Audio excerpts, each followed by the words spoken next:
hot.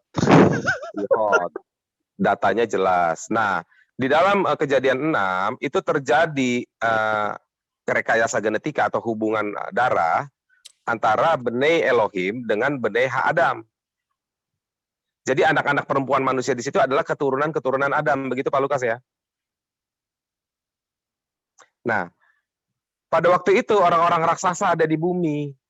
Di situ dalam teks aslinya Nephilim, artinya jatuh. Dari kata nafal, jatuh. Nah, mungkin ini agak melebar ya Kristi ya.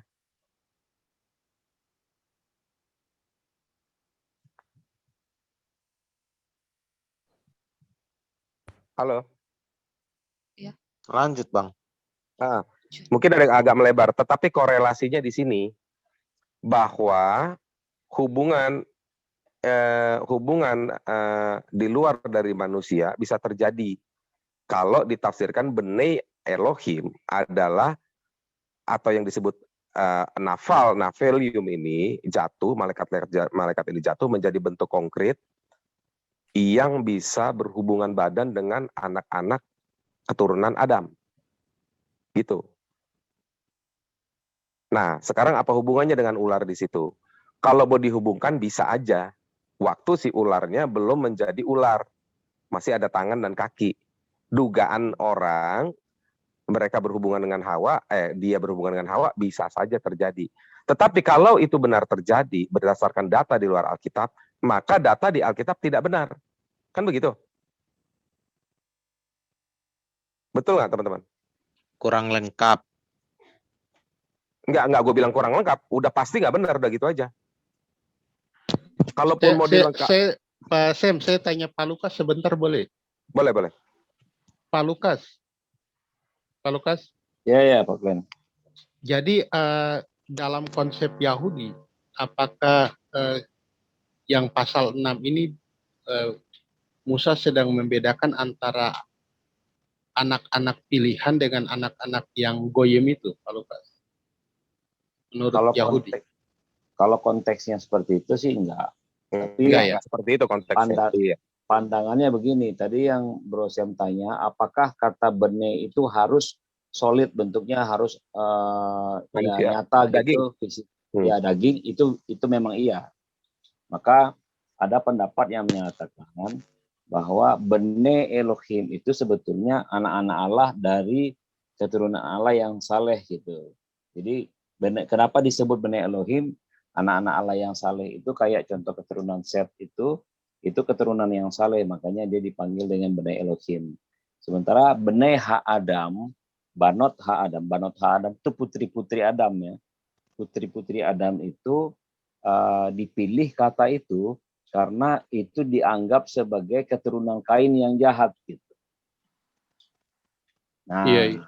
Maka kalau itu yang tadi saya maksudkan itu Pak Lukas. Jadi yang itu maksud. Jadi kalau itu masih bisa masuk di akal. Ya, tapi ada jadi masalah loh Pak.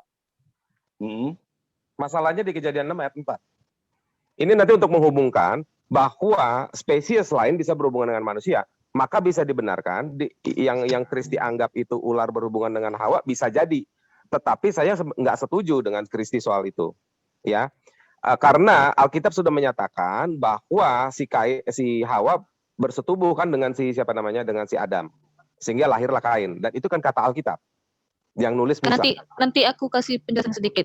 Lanjutlah. Nanti aku kasih penjelasan. Tapi maksudnya kalau mau dibilang make sense, bisa make sense. Spesies di luar manusia berhubungan dengan manusia. Nah, bisa. Tapi iya, karena kan di dalam Ulangan 6 ini kan aku kan ngebuka jalan dulu nih buat Kristi nih. Kan gitu. Nah, tetapi apakah itu bisa dianggap bahwa si Hawa berhubungan dengan si ular itu itu kalau berdasarkan ajuan tadi Kejadian 6 tadi bisa, tetapi berdasarkan apa yang tertulis Kain dihasilkan oleh hubungan antara Hawa dengan si Adam. Gitu. Nah, di sini masalahnya boleh saya tanya? Jadi ini kita berpikir secara rasional saja ya. Iya. Rasional begini. Manusia itu kan punya kromosom. DNA jadi kromosom ketika ya. kromosom itu berbeda dengan kromosom yang lain, seperti kan teori evolusi mengatakan bahwa manusia berasal dari kera, tapi berdasarkan penelitian, walaupun manusia dan simpanse itu punya kromosom yang hampir dekat, belum pernah terjadi ada kawin silang seperti itu. Jadi sampai sekarang belum bisa terjadi. Jadi dari rasio aja kita bisa menentukan bahwa kalau itu berkaitan dengan yang bukan kromosom manusia, tidak mungkin dia jadi manusia normal. Pasti dia akan menjadi sesuatu yang aneh. Logikanya begitu. Iya, begini Pak David. Pak David harus benerin dulu itu terjemahan kata manusia di dalam kitab Kejadian itu bukan manusia sebenarnya, bukan Hanawan atau bukan Ish. Tapi diambil dari kata Adam. Marilah kita jadikan Adam, bukan marilah kita jadikan. Jadi marilah kita jadikan Adam. Gitu Pak. Ngerti ya Pak? Selama ini orang-orang berpikir, marilah kita jadikan manusia. Manusia itu dijadikan satu kata pendefinisian satu spesies. Kalau kita baca teks aslinya di situ Adam, Alef, Dhamma. Itu dibagi atas dua suku kata. Alef itu Tuhan, Dhamma itu tanah. Berarti rupa Tuhan dari tanah. Karena kata-katanya marilah kita jadikan manusia menurut gambar dan rupa kita. Gitu. Nah sekarang yang jadi masalah saya nih dari pembahasan dengan Bro David dan Lukas, di sini di Kejadian 6 ayat 4 dikatakan, sebentar, pada waktu itu orang-orang raksasa ada di bumi. Dari mana mereka?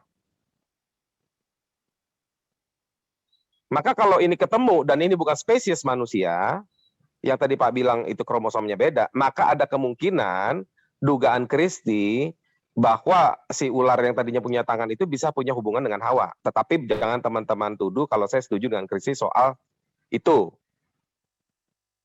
Itu ya, karena Alkitab sudah menulis Kain dilahirkan oleh persetubuhan antara Hawa dan Adam. Kalau manusia yang disebut Nephilim itu, yang saya tahu itu keturunan mereka itu adalah orang-orang Enak. Yang dari mereka itu kita ketemukan si Goliat itu. Goliat itu kan keturunan Enak. Tapi kan kata-kata Nephilim ini kan disebutkan jauh sebelum Enak ada. Ya, keturunan Nephilim itu kan orang-orang Enak, Pak. Bukan, salah dong. Kebalikannya dong. Orang-orang Enak adalah keturunan Nephilim. Bukan orang-orang Nephilim keturunan Enak. Karena lebih duluan Nephilim daripada Enak. Betul nggak? Iya, orang Enak itu kan keturunan dari Nephilim, Pak. Lah iya, itu baru betul. Tadi Bapak terbalik. Gitu. Maksud saya tadi itu, orang-orang Nephilim itu dia punya keturunan orang Enak. Salah satunya adalah Goliat. Nah, ini Bapak kebalik lagi. Tapi nggak apa-apa, it's okay. Jadi yang saya mau tanya itu masuk dalam kelompok keturunan Enak apa bukan? Oh iya, itu betul. Saya tidak ya itu. Maksudnya tadi saya kan bilang itu kan, Goliat adalah bagian dari itu. Kan? Iya, tapi Bapak sadari premis Bapak, tadi kebalik-balik Pak. Ini kronologis Alkitab secara beraturan, berurutan kronologi kejadiannya, lebih ada dulu Nephilim, baru disebutkan kata Enak. Betul nggak? Ya, kan gini nih, kalau seandainya Nephilim itu adalah, maksudnya dia percampuran dari perkawinan yang tidak sesuai kromosom, pasti kan dia aneh kan? Nah, dia aneh. Iya. Anehnya di mana? Ya kromosom kalau tidak sama kan nggak bisa Pak. Iya, memang terjadi keanehan. Contohnya misalnya ini pernah lihat di YouTube nggak Pak Sam, seorang yang melakukan eksperimen menyuntikkan sperma ke telur ayam yang kemudian dibiarkan selama 30 hari kan kemudian menjadi aneh kan? Iya, bukan telur itu yang maksud saya. Nah, artinya kan kromosomnya kan nggak pas Pak. Bukan, jadi kalau bukan kita itu memakai logika manusia kawin dengan yang lain, ya secara rasio kan nggak bisa Pak. Pak, bukan secara itu penafsiran sih nggak apa-apa. Bagi saya penafsiran nggak apa-apa. Tapi kalau berkaitan logika ya kromosom kan nggak bisa sama. Pak David, bukan itu maksud saya Pak. Jadi penjelasan Bapak makan waktu. Begini ya Pak. Di situ dikatakan Nephilim. Betul ya Pak? Iya betul. Nah di situ kan bentuk Nephilim yang tadi Bapak bilang aneh. Saya setuju Pak. Anehnya di mana? Bentuk anehnya di mana si Nephilim itu? Coba jelasin. Enggak, jadi kalau dikaitkan Nephilim itu berkaitan dengan kawin dengan setan atau kawin apa. Makanya tadi kalau Pak Sam lihat pertanyaan saya bertanya ke Pak Lukas itu untuk menjelaskan apakah benar ini ada perkawinan yang dijelaskan Pak Lukas orang-orang saleh yang disebut sebagai anak-anak Elohim dengan keturunan yang dianggap tidak saleh. Mereka sama-sama manusia. Nah, waktu mereka menikah, melahirkan keturunan-keturunan yang disebut sebagai raksasa atau Nephilim. Dan bukti dari keturunan Nephilim itu adalah orang-orang enak yang waktu Yosua masuk di Kanaan, dia mengatakan ada orang Sebentar, enak yang Pak. tinggi besar. Nah, salah Sebentar, satu keturunan orang enak itu adalah kemudian si Goliat yang berhadapan dengan Daud. Sebentar, itu kan Pak, nggak runtutannya usah sama, diulang, Pak. Pak. Narasinya nggak usah diulang, Pak, makan waktu. Nggak Boleh nggak, Pak? diulang, Pak. Itu Iya. Ini kan narasi Bapak sudah begitu, Pak. jelasin. Kan saya belum ngomong, Pak. Ini kan Bapak sudah jelasin. Boleh nggak diulang lagi nanti?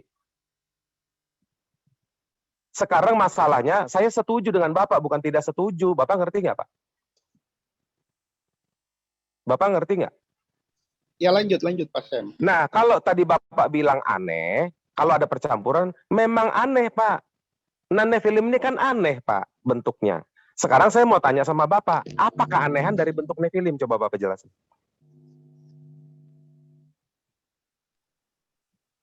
Kalau tadi saya maksud, kalau seandainya Nephilim itu dimaksudkan manusia kawin dengan bukan manusia, kawin dengan yang lain, maka itu akan tidak sesuai dengan rasional kita karena bukan itu kromosomnya pertanyaan berbeda. saya, Pak. Bukan Tapi itu pertanyaan kalau saya. anak-anak Pak, bukan saleh itu kawin pertanyaan dengan saya, anak-anak Pak. yang Pak David, bukan itu pertanyaan saya. Anda tidak menjawab pertanyaan saya. Anda tidak bisa menangkap kata-kata atas pertanyaan saya. Kan kalau Nephilim Anda aneh. bicara tentang, kan Anda bicara kalau Nephilim menyebutkan aneh, kalau kita melihat dari posturnya Goliat, kita kan bisa tahu Goliat itu Ya sudah, tinggi itu berapa. maksud saya. Kalau Nephilim Kemudian dia aneh, punya jawabannya. jarinya berapa. Sebentar, Pak. Tapi Kalau dia tidak disebutkan kenapa Bapak tidak aneh menjawab pertanyaan saya seperti seperti itu? Itu sudah betul. Saya setuju dengan Bapak, bukan tidak setuju. Keanehan Nephilim, tubuhnya tidak sama dengan manusia dalam artian size. Satu, jari-jarinya ada yang 6, ada yang 4, apa saya lupa, saya nggak tahu. Pokoknya jarinya tidak sama dengan manusia. Itu aja jawabnya simpel. Kenapa Bapak muter-muter? Bener nggak? jarinya tidak sama dengan manusia gimana Pak Kasem? Jumlahnya. Tapi kan ukurannya kan sama kan? Maksudnya jari juga. Kalau kan? ukurannya sama, kenapa ada kata-kata raksasa? Kenapa ada Goliat yang tubuhnya tidak standar manusia? Iya, maksudnya dia tetap Loh, bagian dari kromosom manusia. Bos, Jadi saya itu bukan bahas kromosomnya. Saya bukan bahas kromosomnya. Saya lagi jangan kemana-mana, Pak. karena kan tadi dari narasinya Bu Kristi itu artinya ada perkawinan-perkawinan yang tidak wajar seperti yang tadi dinarasikan dalam teorinya eh, benih ular. Nah, di dalam teori benih ular itu dikatakan bahwa si Hawa ini kawin dengan Nggak usah dijelasin lagi, Pak. Saya udah tahu, saya udah debat artinya sama itu Krisi kan soal itu. perkawinan tidak wajar. Itu perkawinan tidak Iya. wajar. Nah, itu yang bagi saya tidak masuk akal. Kemudian saya bertanya ke Pak Lukas, maksud dari pasal 6 itu apa? Apakah karena ada penafsiran dikatakan anak-anak Tuhan itu, anak-anak Allah itu malaikat. Malaikat kawin dengan manusia. Itu ada penafsiran seperti itu. Makanya saya mau cari penjelasan dari Pak Lukas, konsep Pak Lukas, apakah ini anak-anak yang dari orang pilihan kawin dengan goyim. Itu jadi perdebatan sepanjang zaman sampai sekarang jadi perdebatan. Sekarang begini, Pak David, tolong dong narasinya jangan lebih banyak dari saya, boleh nggak, Pak? Maksudnya? Bapak terlalu banyak bicara dibanding saya bicara. Kalau yang tadi Bapak jelaskan, silakan Pak. jangan dipotong-potong terus sayanya. Ya, saya mau interaktif sama Bapak, bukan berarti ketika saya tanya Bapak jadi jawabnya khotbah gitu loh. Jadi saya tanya begini, Pak. Di situ ada kata nafalium. Bapak udah baca belum teks asli?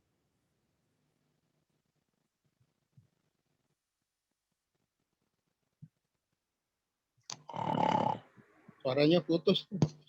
Oke, di situ di Ulangan 6 ayat 4, di Kejadian 6 ayat 4 itu ada kata nefilium, nafal, dari kata nafal. Betul tidak?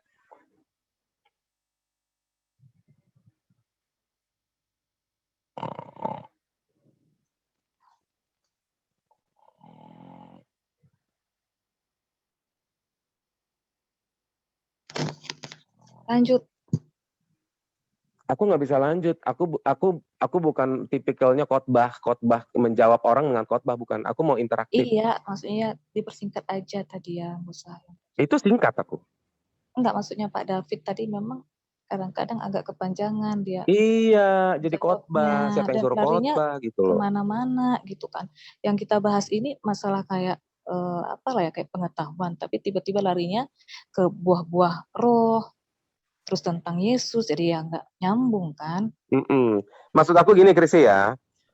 Kalau ini benar, nafal dari kata jatuh, yang namanya jatuh tuh logikanya, penalaran logisnya ya Pak Kris ya, jatuh itu dari atas ke bawah. Kalau dari bawah ke atas bukan jatuh, namanya loncat atau terbang, gitu. Kalau di dalam Kejadian 6 ayat 4, itu Nefilim, Pak. Akar kata Nefilim. Iya, Nefilim artinya dari akar katanya apa? Nefilim. Nefilim. Salah. Dari kata dasar salah. Lihat loh. Nefilim itu bukan kata dasar, Pak. Enggak lihat dulu. Artinya apa? Giant kan? Salah. Cuma artinya kan giant. Ya, itu terjemahannya, Pak. Nah, jadi Bapak nggak tahu. Pak David mungkin apa ya, satu sisi tadi merasa heran dengan roh jahat bisa berhubungan dengan manusia. Banyak orang yang terima teori ini di Kejadian 6 ini bahwa malaikat yang jatuh itu berhubungan dengan manusia. Bu Kristi, saya bukan suatu orang keanehan yang sih sempit. menurut saya. Bukan orang yang sempit. Saya punya teman kelas di teologi, itu dia salah satu pengantin Lucifer chapter Malang. Saya belajar tentang okultisme. Saya tahu. Bahkan saya juga bertanya tentang apakah vampir werewolf itu nyata apa enggak. Saya punya bukunya tentang bagaimana orang bisa jadi werewolf. Betul. Nah, tapi logikanya, orang jadi werewolf itu karena dia menyerahkan jiwanya kepada setan. Kalau di sini kayak orang jadi babi ngepet, jadi leak, segala macam, itu bisa. Tapi bukan hasil perkawinan, karena hasil perkawinan tidak ada menghasilkan itu.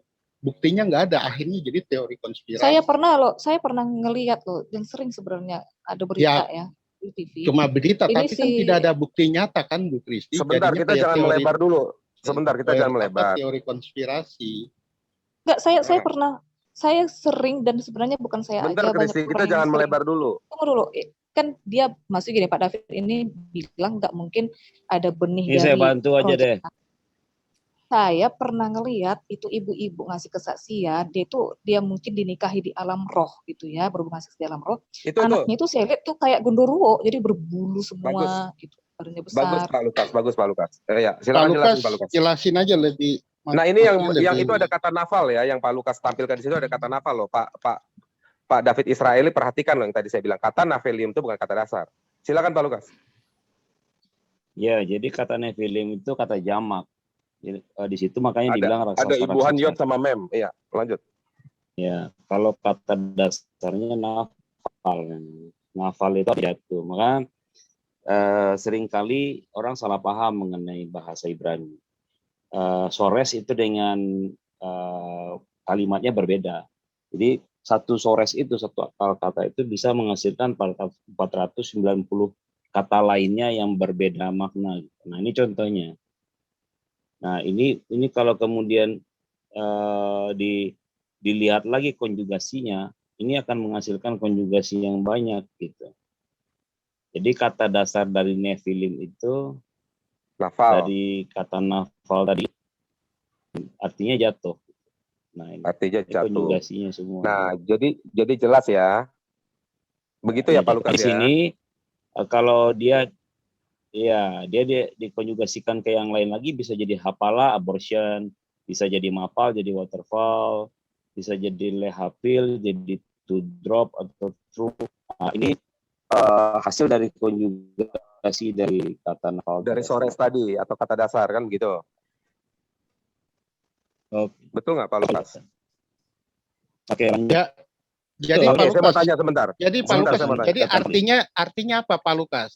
Jadi artinya kata itu apa? Kata Nefilim itu setelah dikonjugasikan menjadi, kalau di LAI kan menerjemahkannya dengan raksasa. tetapi kata yang diambil itu dari kata nafal. Maka keyakinannya kata nafal itu berasal, kenapa kok Soresnya nafal? Nah, seperti yang tadi saya jelaskan, Samuel tadi kan tanya, mungkin nggak Beneha Elohim itu kawin dengan Beneha Adam, terus Beneha Elohim itu bentuknya roh. Terus kawin dengan Beneha Adam menjadi daging, lalu itu bisa menjadi raksasa atau berubah fisik gitu. Ada pandangan yang seperti itu. Nah, dikatakan bahwa Beneha Elohim itu malaikat yang jatuh. Tetapi kemudian pandangan itu digugurkan karena kalau dia sudah jatuh, dia sudah bukan malaikat lagi gitu. Maka pandangan mengenai Kalau itu perkawinan saya setuju, Pak Lukas.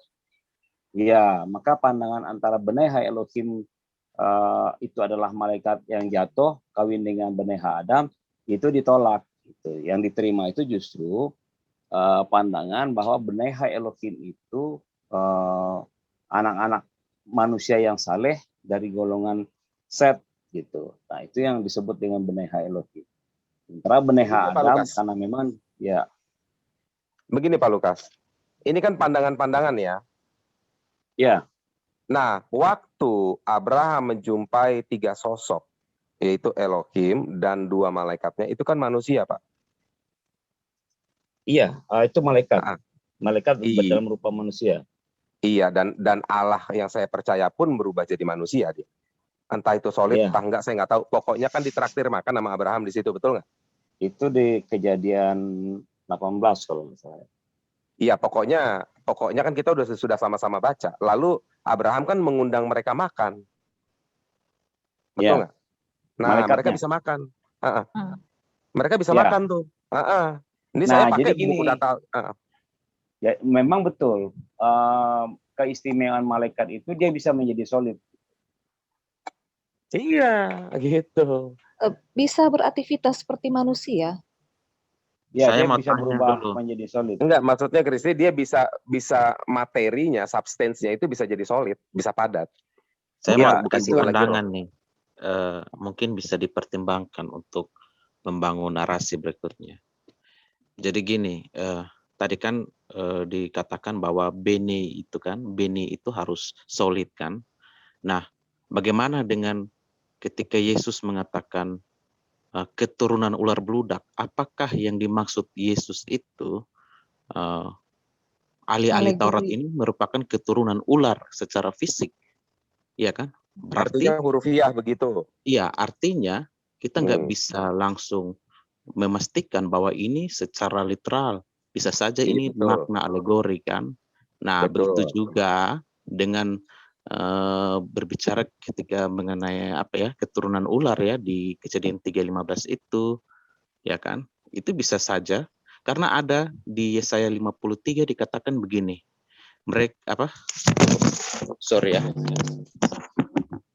Yesaya 53 kan ada berbicara mengenai keturunan tuh. Tunggu saya buka. Ini saya cepat-cepat aja ya. Yesaya. Dan bisa juga yang di Yohanes yang dibilang iblis saya menjadi bapamu itu memang betul-betul secara biologis. Enggak. Ya, Yesaya 53 di sini kan dikatakan, mungkin kalau bisa dicek bahasa aslinya mungkin lebih bagus. Di sini sesudah kesusahan jiwanya ia akan melihat terang dan menjadi puas, dan hambaku itu sebagai orang yang benar akan membenarkan banyak orang oleh hikmatnya. Tunggu ya. Keturunannya. Ya, ayat 10, Yesaya 53 ayat 10 itu kan dikatakan begini. Ia akan melihat keturunannya. Nah, ini kan berbicara tentang Mesias kan, kita tahu. Apakah Mesias ini punya keturunan yang solid gitu? Kan ini berbicara alegori, artinya ini berbicara beni ilahi. Beni ilahi itu kan yang dikutip dibahas oleh Yohanes itu kan adalah Roh Kudus. Sebenarnya orang yang percaya Yesus akan menerima Roh Kudus itu yang akan menjadikan mereka anak-anak Allah. Nah, saya memahami bahwa Yesus pun itu ya kan bukan benih dari manusia, tetapi benih dari roh gitu. Artinya ini sesuatu yang tadinya bukan solid. Nah, jadi bisa itu dimaknai secara alegori maupun secara harfiah. Gitu Begini saja. Bro Daniel, yang tadi itu kurang tepat. Yesus itu ada benih manusianya, tapi ada benih yang bukan manusianya. Begitu. Karena suka tidak suka. Silakan. Iya, kita kan sudah pernah debat soal itu. Suka tidak suka, Maria bersalin. Yesus bukan turun dari piring terbang, tidak. Bersalin dia. Dan Yesus dipencet-pencet ya daging gitu loh. Dipaku ya daging. Tetapi tubuhnya bisa berubah rupa menjadi cahaya. Nah, kita terima saja bahwa dia adalah keturunan perempuan itu secara literal. Tetapi benih dari Bapak tidak ada. Dan bukan manusia, bukan daging artinya benihnya. Bukan sperm gitu. Itu aja. Nah, sekarang begini maksud saya menyinggungkan Nefilim ini tadi ulangan kejadian 6 ayat 4. Saya mau tanya benar-benar mau dapat ini Nefilim ini dari mana? Nah, kalau saya menjelaskannya begini Pak David Israeli.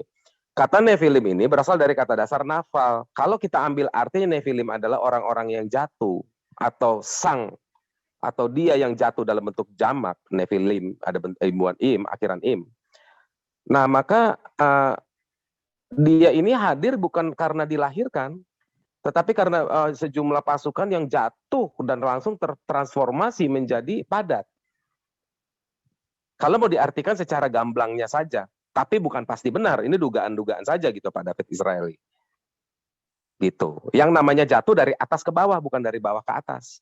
Berarti dia dari atas, bukan dari bumi ini. Itu dari kata dasar Nefilim itu nafal.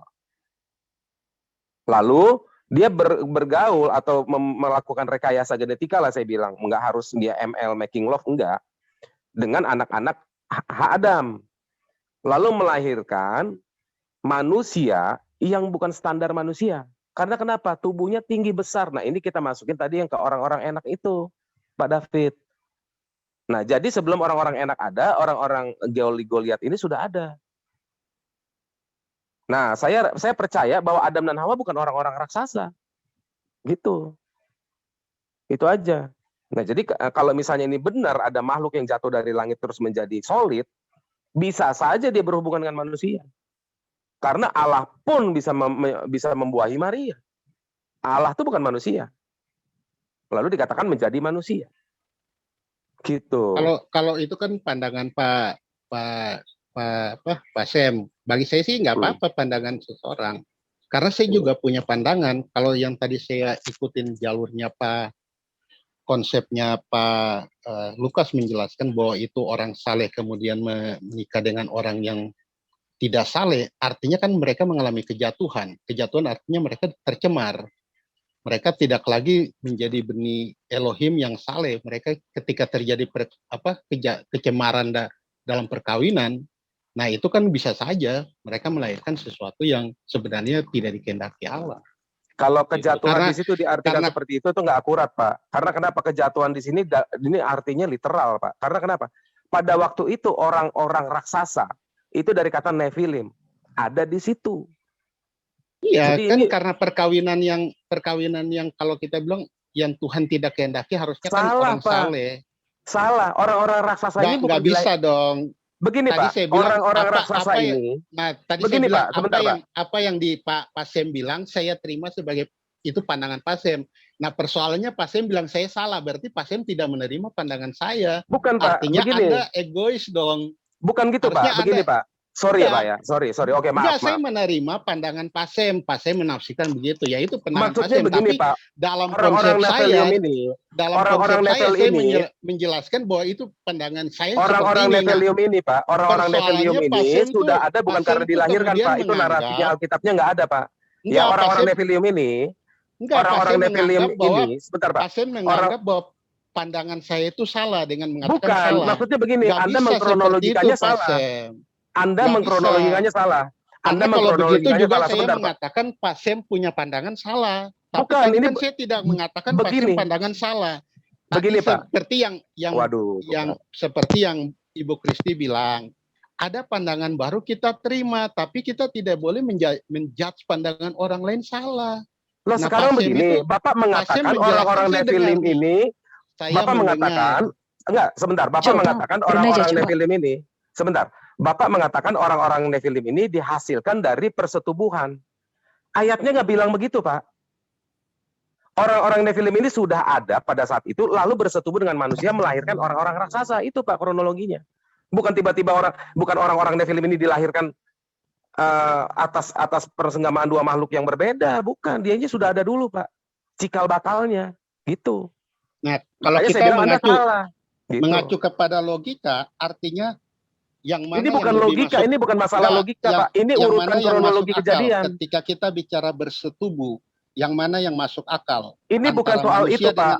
Yang jadi masalah saya adalah ketika Bapak menceritakan ayat-ayat yang kronologisnya tidak tepat. Gitu. Jadi Bapak menceritakan Nephilim yang kronologisnya tidak tepat, Pak. Kronologis Anda tidak tepat. Tadi gitu. Saya pasien punya pandangan, saya terima. Sekarang Anda jelaskan berdasarkan apa yang tertulis. Sekarang Anda jelaskan berdasarkan data yang tertulis dalam kitab Kejadian kalau Nephilim dilahirkan dari persetubuhan. Coba silakan. Enggak, Pak Sem coba buktikan kepada saya. Saya kan sesuai teks, Pak. Saya kan sesuai teks.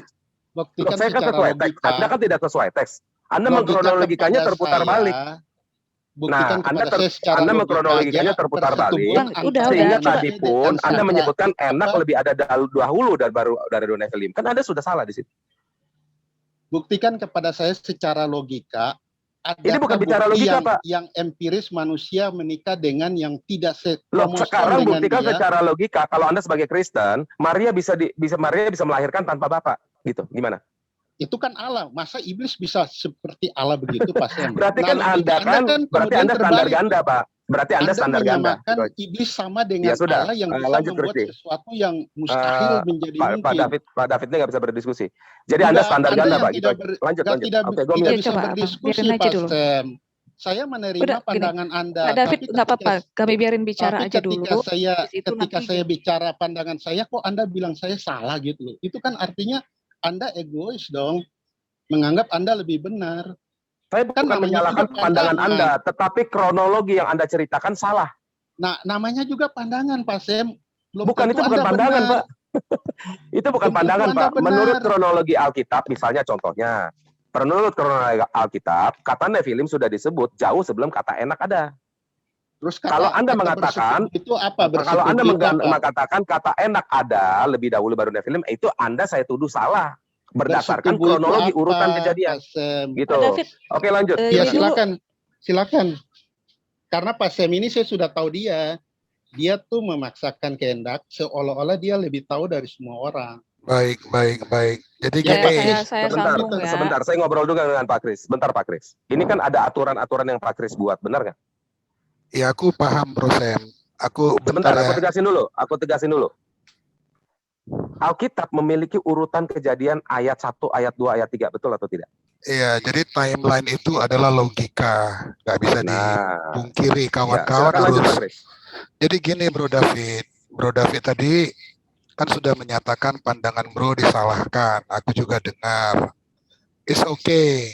Tetapi Bro Sam menjelaskan yang dimaksudnya salah itu adalah algoritma yang Bro David gunakan sampai yang membawa Bro David kepada pandangan Bro David. Ya, algoritma itu contohnya adalah dalam kasus ini adalah timeline, urutan sequence ayat demi ayat, mana lebih duluan secara kronologi terjadi. Itu maksud Bro Samuel, Bro David. Ya. Jadi pandangan itu ya mungkin sudah terucap tadi salah, tapi kan Bro Sam menjelaskan. Dia menunjuk pada bangunan algoritma sehingga Bro David sampai kepada pandangan itu, bangunan algoritma yang disebut Bro Sam kronologisnya, timelinenya itu ngelompat-ngelompat. Itu yang maksud Bro Sam. Gitu Bro David. Betul sekali Pak Kris. Lanjut silakan. Jadi begini Pak Kris. Jadi dalam konsep saya kan terjadi kan Nephilim karena perkawinan yang disebut manusia anak-anak Allah kawin dengan anak-anak Adam, lahirnya Nephilim kan. Nah Nephilim itu kemudian itu salah. Kemudian terus apa dong Pak Sem kalau salah? Kronologisnya salah, baca ayat yang benar Pak. Baca dulu yang benar, Kejadian 6 ayat 4. Nephilim itu bukan ada karena perhubungan, bukan. Nephilim ini adalah cikal bakal maskulin atau bapak atau makhluk lain yang berhubungan dengan anak-anak Adam, lalu melahirkan orang-orang raksasa. Itu baru benar. Gitu. Baca dulu yang benar ayatnya, kronologisnya gitu loh Pak. Lanjut, silakan.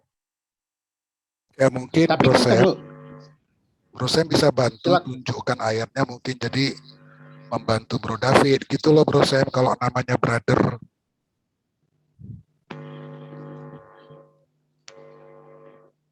Oke, sebentar ya. Aku nanti pengen bertanya dong, balik ke kejadian itu tadi. Ini nanti akan kembali ke kejadian itu, Kristi.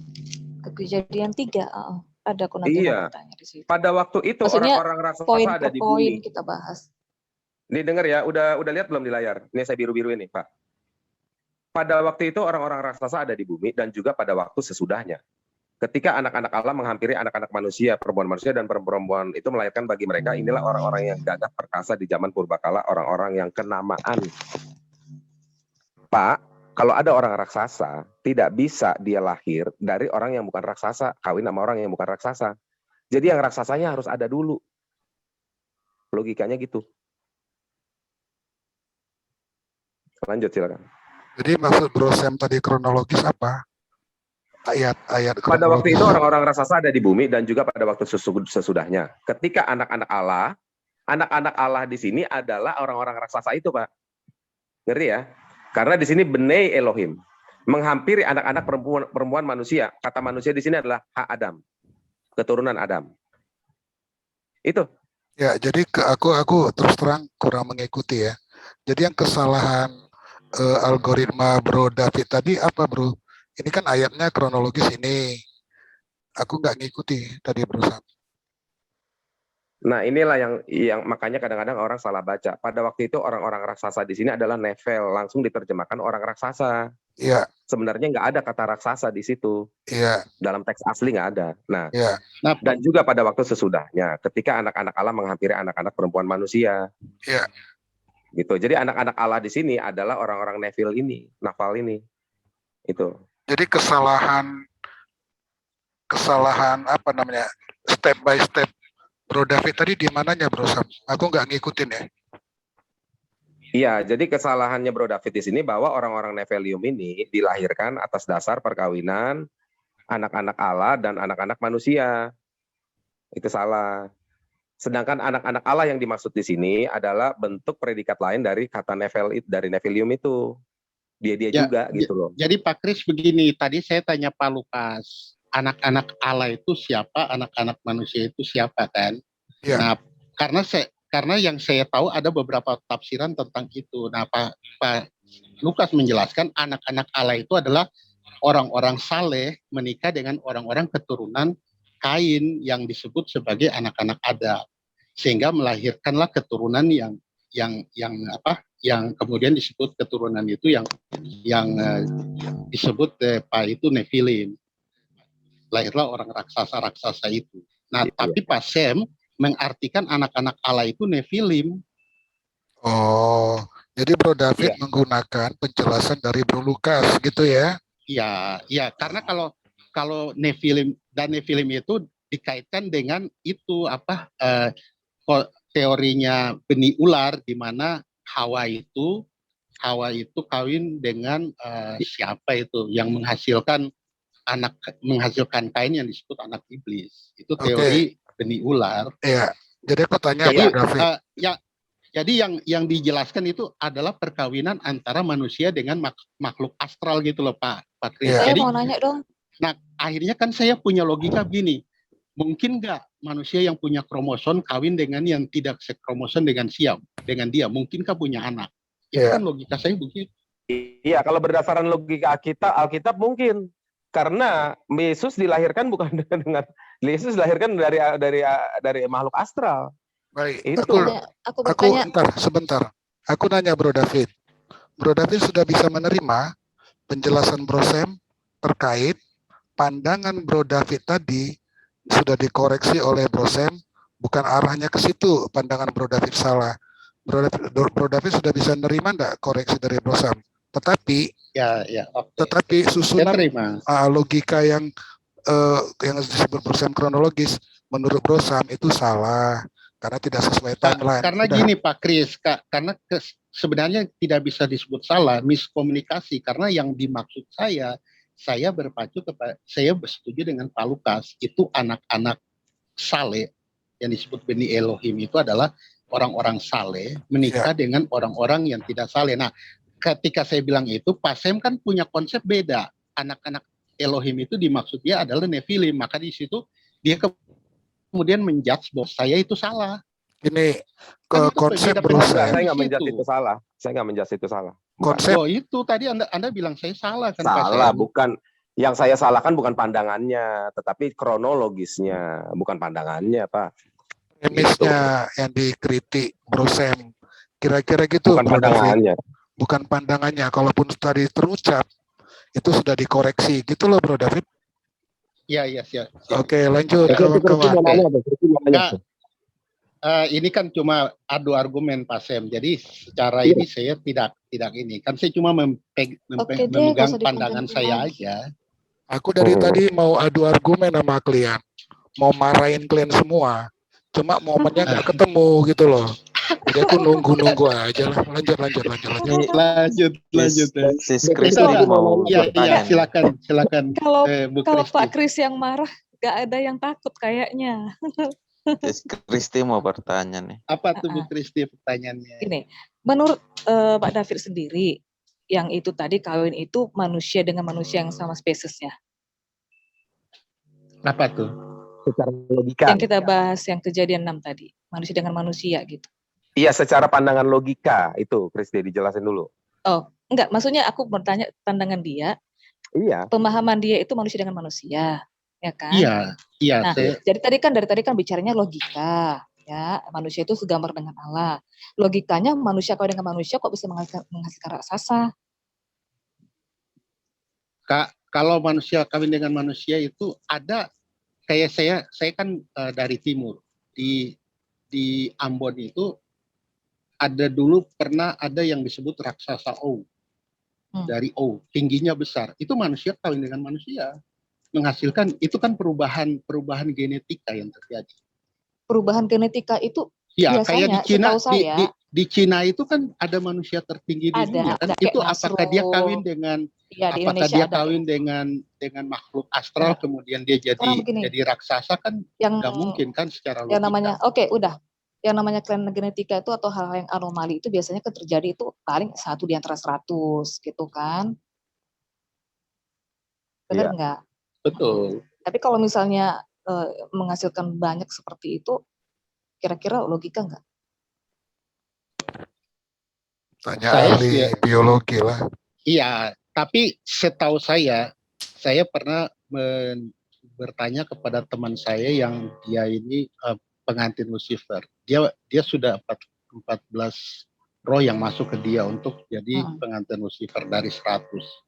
Nah, dia berkata waktu mereka ritual di Pantai Selatan, itu ada sosok-sosok roh yang kemudian berubah jadi manusia. Tapi apakah mereka punya anak? Saya tanya, apakah mereka punya anak? Dia bilang tidak. Mereka tidak bisa punya anak. Kecuali roh itu merasuk kepada manusia. Manusia itu dirasuk, kemudian manusia itu karena dia manusia, dia kan pasti punya sperma. Sperma kemudian bisa menghasilkan keturunan. Tapi kalau dia tidak merasuk manusia, nggak mungkin. Jadi dengan kata lain, dia cuma pinjam tubuh. Nah, makanya bagi saya sesuai dengan logika, nggak mungkin.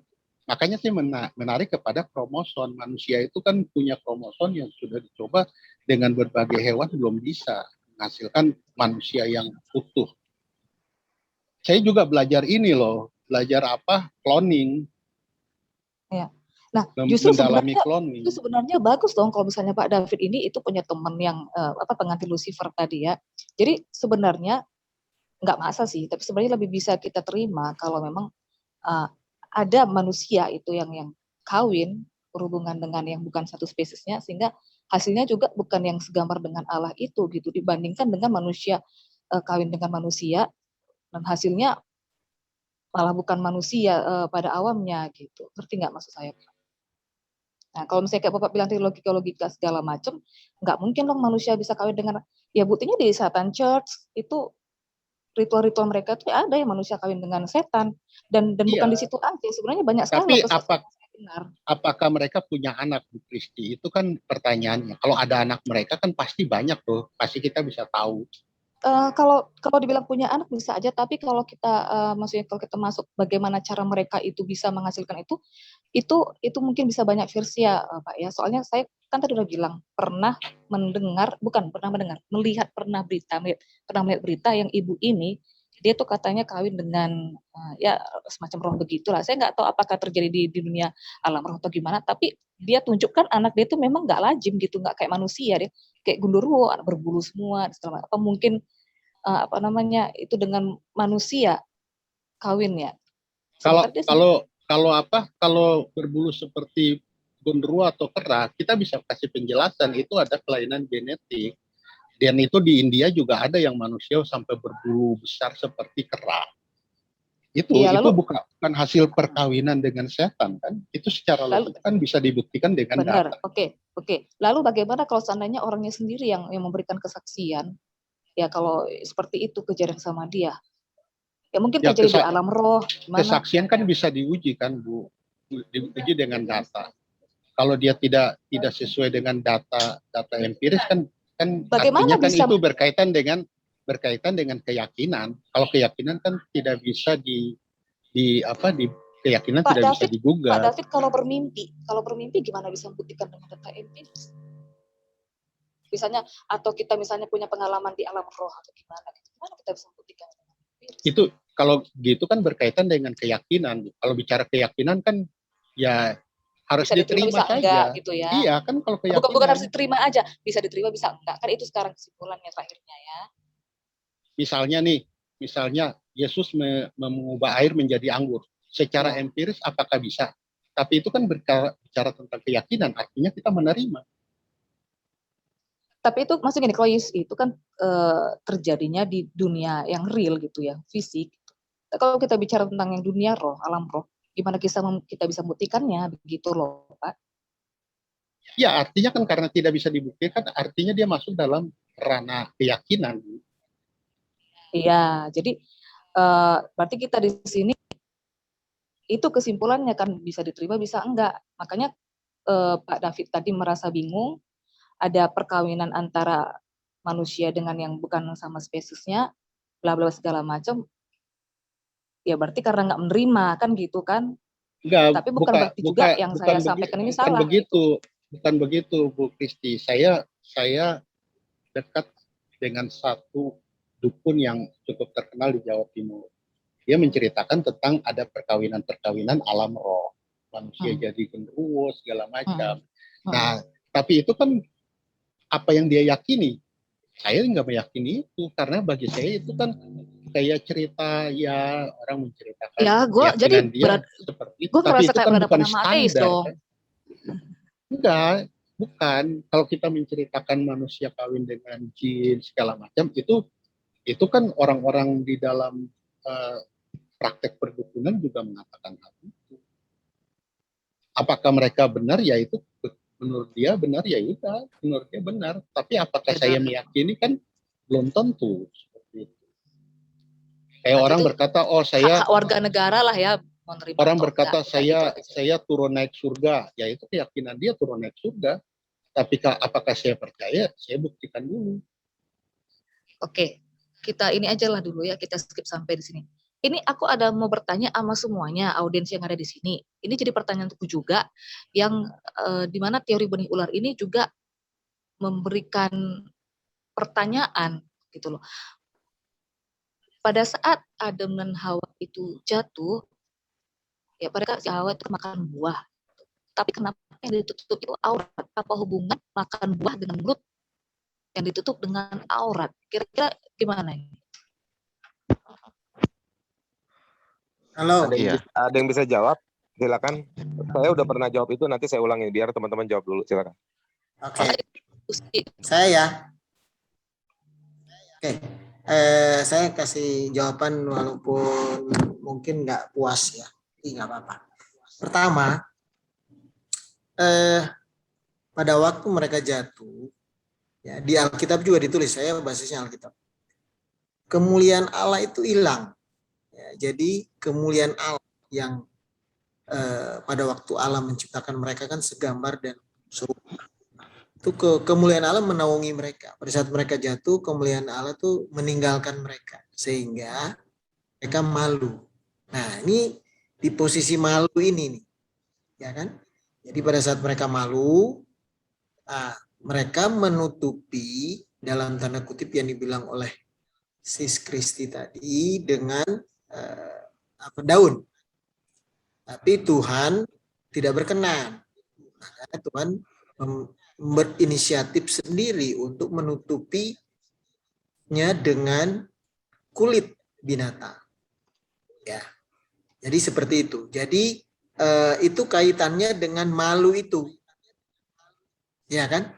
Nah, di dalam Kenapa aurat itu menjadi tiba-tiba menjadi suatu hal yang memalukan kira-kira? Ya, iya, sebentar. Di dalam ayat Alkitab itu nggak dapat jawabannya, nggak ada. Yang ditanya oleh Sis Kristi itu nggak ada. Ya, tapi saya hanya bisa menjawab bahwa dalam tanda kutip itu yang malu. Nah, malu itu nanti bisa berkembang pembicaranya bisa berkembang seperti yang Bro Samuel sama ya, nggak apa-apa. Nah, itu dulu saya jawaban itu dulu. Terus yang kedua itu masalah turunan. Nah, kemarin sebenarnya kita sudah bahas dengan Bro Lukas ya. Saya punya ide, saya punya pikiran walaupun dalam tanda kutip tidak ditulis secara jelas dan lengkap di Alkitab bahwa turunan itu sebenarnya tidak selalu ya berasal dari turunan secara jasmani, ya kan? Misalnya turunan ular beludak, kan gitu. Turunan ular beludak itu waktu Tuhan Yesus menghardik orang-orang Yahudi ahli Taurat, itu sebenarnya kan turunan yang jahat. Sebenarnya turunan Tuhan mau sampaikan bahwa mereka sebenarnya turunan dari pendusta itu, bapa segala dusta, itu ada di Alkitab. Siapa? Ya, iblis itu sendiri, setan. Nah, bapaknya itu Tuhan Yesus mengatakan seperti itu tuh jelas sekali. Nah, siapa dalam tanda kutip orang-orang yang berlaku jahat. Orang-orang yang berlaku jahat seperti dalam tanda kutip Kain membunuh Habel itu dikatakan turunan dari si jahat. Jadi tidak secara fisik. Tapi ada turunan yang secara fisik. Nah, kalau turunan menurut pendapat saya turunan tidak secara fisik, berarti dalam tanda kutip nih. Dalam tanda kutip, jawaban yang untuk tadi Bro Sam bilang kan, Nephilim itu anak-anak Allah melihat anak-anak manusia itu cantik dan mereka menikah. Nah, seakan-akan turunan anak-anak Allah ini adalah secara fisik, kan gitu kan? Dia melihat, ya, jadi turunan anak Allah ini adalah Nephilim yang jatuh itu, malaikat jatuh itu dalam bentuk fisik, ya kan? Kawin dengan anak-anak manusia dalam bentuk fisik juga. Ini kayaknya udah banyak melebar. Ya. Maksudnya seperti itu kan. Jadi ada turunan. Sebentar. Apa hubungan? Iya, pertanyaan apa jawabannya apa gitu loh. Iya, begini bro. Jadi nggak usah panjang jadi melebar. Kalau mau panjang. Jadi ada dua turunan di sini. Ya, ada dua turunan. Sebentar, jangan ketawa. Ya, teman-teman jangan ketawa dulu. Ya, logikanya sebenarnya saya logika kawan-kawan itu dari awal. Cuma saya sengaja gitu loh. Kita udah bahas kemarin ini kan dengan Bro Lukas. Iya, maksud aku Jadi maksudnya begini, ada turunan yang fisik, ada turunan yang tidak fisik. Nah, Bro David Israeli itu mempertanyakan mana bisa? Ya kan, mana bisa? Mestinya harus secara fisik dia. Bro, dibatasi ini pertanyaannya udah nggak masuk ke jawabannya. Iya, maksudnya begini Bro Sam. Nggak ngerti jadinya sayanya. Iya, lanjut. Bukan begini Bro Sam, gini kan itu kan kita mutar-mutar gara-gara itu. Saya yang satu nggak bisa menerima secara fisik itu. Nah, seperti Sis Kristi, apa dia bisa nikah? Lah kalau di alam roh, dalam tanda kutip, ya jelas bisa. Berarti apabila orang, dukun misalnya ya, ini logika saya ya, dukun itu kan dirasuk sebenarnya dia. Tapi dia dengan sadar ya dikendalikan dan dikuasai oleh kuasa kegelapan itu, seperti yang dijelaskan oleh Pak David Israeli. Dengan sadar minta setan itu tinggal di dalamnya, sama dengan kita dikuasai oleh Roh Kudus, paham nggak? Oke, Pak, boleh saya skip sampai Ya di sini? sebentar, saya jelasin dulu. Jadi ini kan enggak, kalau udah keluar dari saja pertanyaan bisa kita- jangan Nah. dipanjangin Bro David. Iya. Jadi begitu. Nah, kalau misalnya itu seperti itu, nah bisa aja orang yang dirasuk oleh kuasa kegelapan menikah dengan orang yang anak Tuhan misalnya. Seperti itu bisa terjadi. Ini yang ide. Iya. Oke, Gitu ya? oke. Nah, Iya. kalau misalnya itu ide saya seperti Aku itu kan bisa terjadi perkawinan itu, paham nggak? Paham Bro Lebar banget loh Pak David. David. Aduh Bro David, tolong Bro David, kepanjangan Bro David. Bukan Ini kepanjangan, pertanyaannya saya apa, ingin jawabannya begini. apa gitu. Bro Sam, Saya mau jawab Sampai tadi kan nangis loh. Oke, kasih waktu sama tadi Daniel kan ngomong. perdebatannya itu. Saya Enggak, itu kan udah jelasin ditutup. bahwa Ini sama di Kristi kan Alkitab udah ditutup itu Bro ada David. dua itu, Bro. Bro Ada- David, ini kan sama David, Kristi udah Pak David, saya tuh- ditutup. saya tuh Kristi nggak dapet- pertanyaannya lain, bukan itu. Gini, saya Saya tuh jelasin. nggak dapat poinnya Ah, ah. apa-apa hubungannya antara turunan apa ke menutup aurat, maksudnya hubungannya tuh Kemaluan. gimana? Gitu. Ya, itu Turunan kan apa? gini, Gitu. Sis Kristi. Saya jawabnya Coba dua. Yang dipersingkat satu aja, buat Pak Sis David. Kristi. Sebentar. Ya. Sis ini menang sendiri juga. Ini sama dengan Bro Sam. Bro Sally. Astaga. Sis Kristi, enggak gitu, jangan gitu. Kita ini sudah ini kan lama. Saya tahu lah karakter teman-teman juga saya tahu. Jadi gini, saya jawab yang pertama itu buat Bro Kristi, Sis Kristi. Sedangkan yang kedua itu kan perdebatan antara Pak Sam dengan Pak David. Saya ambil jalan tengahnya. Bahwa kita bisa menerima dua-duanya sebenarnya. Tapi kita harus sepakati dulu. Yang mana yang kita mau gunakan gitu loh. Daripada berdebat seperti ini nggak bisa habis. Itu aja. Oke, terima kasih Pak David atas jawabannya. Gini. Saya apresiasi pertanyaan- Pak David. Pertanyaan Kristi Depari mengenai telanjang ya. Mengapa mereka harus malu kan? Di situ nggak ada. Sebentar Bro Daniel. Pertanyaan Kristi, apa hubungannya makan buah, setelah makan buah kok jadi malu nutupin aurat, kan gitu Kristi, betul nggak? Iya. Iya, di Alkitab nggak ada jawaban. Jadi orang itu Saya nggak mau jawab mengandai-andai gitu. Ya kalau nggak mau dijawab nggak usah dijawab dengan pertanyaan yang bukan Ya pertanyaan. jawabannya malu itu kan Bro. Saya punya Sam jawabannya. kan berdebat dengan Ada Bro jawabannya. Bro Ada Lukas itu kan jawabannya, gara-gara Bro. itu. Ada Saya nggak mau jawabannya. masuk ke situ. Ada Ada jawabannya jawabannya. Bro David. Nanti saya kasih tahu. Silakan Bro Daniel. Ini. Jadi gini, nggak usah ngotot juga sih sebenarnya. Jadi di situ jawabannya jelas dan memang tidak ada literalnya mengatakan bahwa Adam dan Hawa itu memakai pakaian kemuliaan, nggak ada di situ.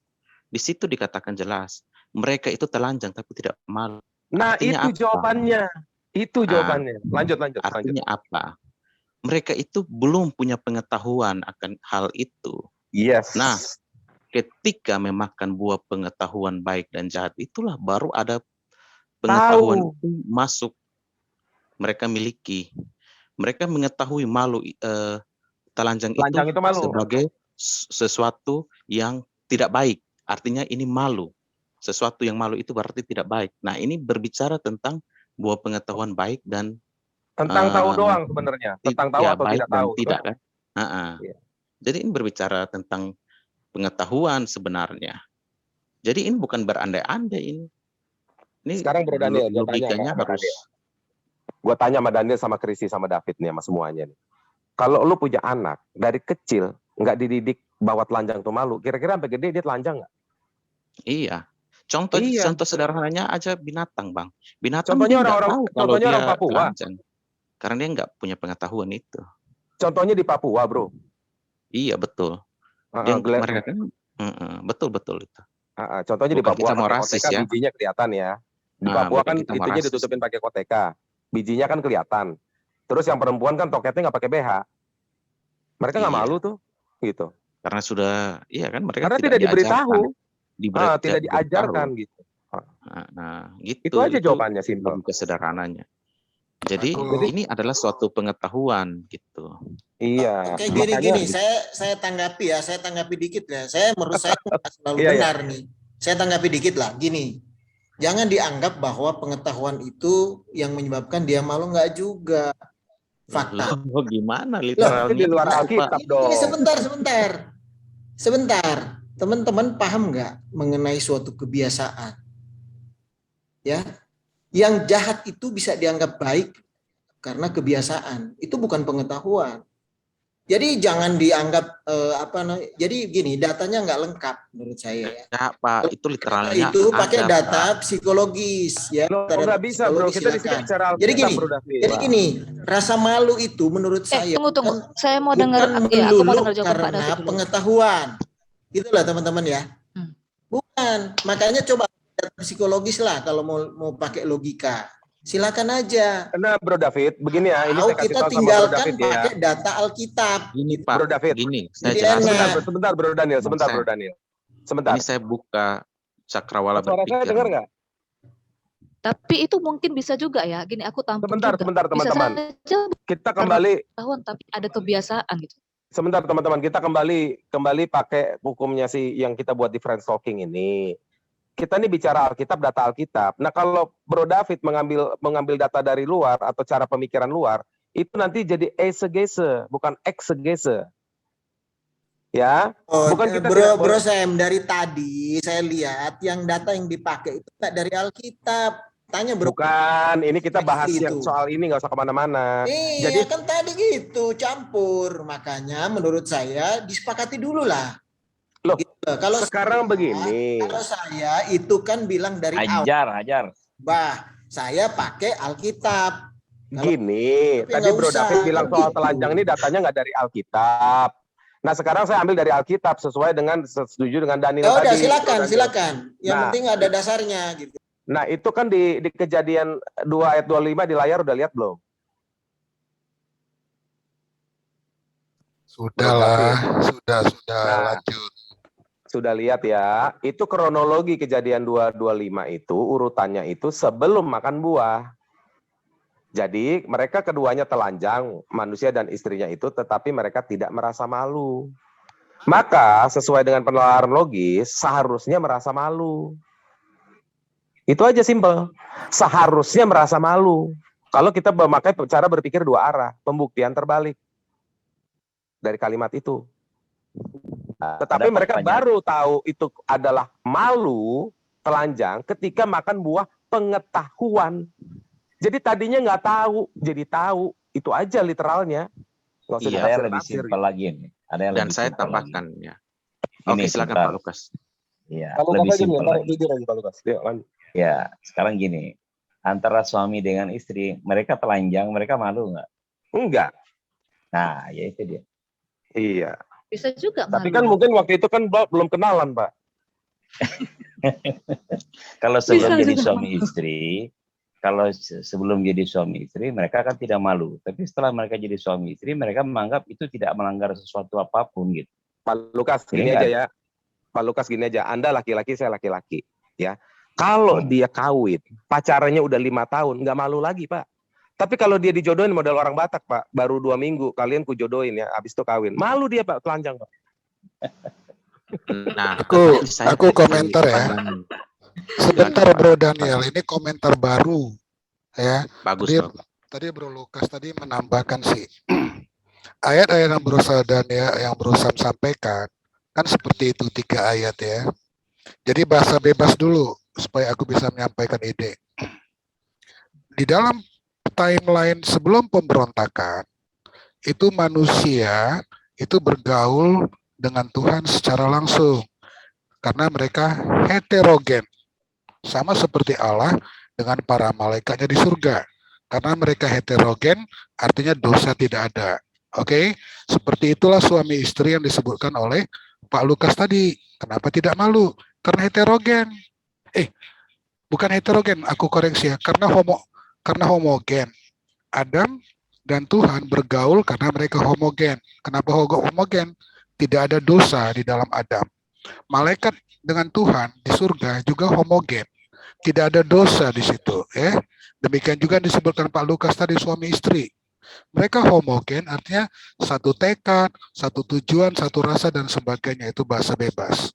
Nah, Alkitab menulis di Perjanjian Baru, manusia sudah kehilangan kemuliaan Allah. Ketika pemberontakan terjadi, itu sudah terjadi.